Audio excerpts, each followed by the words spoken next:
নমস্কাৰ ফেমিলি, মোৰ এই বাইকখন যোৱা 10টা বছৰে আমাৰ লগতে আছে আৰু মোৰ জীৱনৰ প্ৰতিটো ঘাট প্ৰতিঘাতত সাৰথি হিচাপে উঠি হৈ আছে।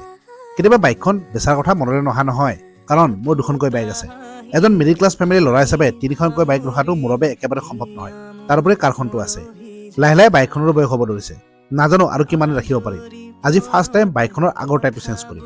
বাৰু এইকেইদিন আকৌ বতৰৰ অৱস্থাটো চাই স্কুলখন যাবলৈ ৰেইনকোট এটাৰো প্ৰয়োজন আছে, কাৰণ মোৰ আগৰ ৰেইনকোটৰ অৱস্থাটো চাওকচোন।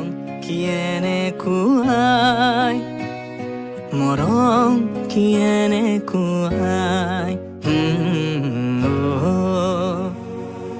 এফুটা হাঁহিৰে হাঁহি সামৰিলে হিয়া মোৰ মৰহি যায় আজৰি পৰতে। এইখনেই মোৰ সৰু পৃথিৱী আৰু আপোনালোকে হ'ল মোৰ আপোন। সদায় ভিডিঅ'বোৰত মৰম দিব বুলি আশা কৰিলোঁ। আজিলৈ ইমানেই।